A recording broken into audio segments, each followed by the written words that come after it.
In this video, I'm going to show you how you can easily turn off active status on Facebook. Be sure to watch the video to the very end so you don't make any mistakes, and of course do not forget to like this video and subscribe to my channel. So let's begin, and first off, open up Facebook app. Then hit Add menu and then tap at that gear icon to open up settings.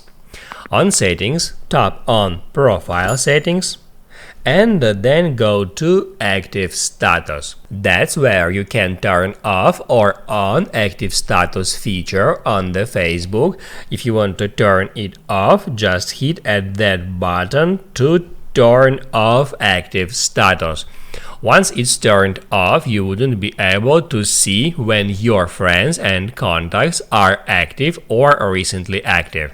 If you're satisfied with that, just hit Add Turn Off.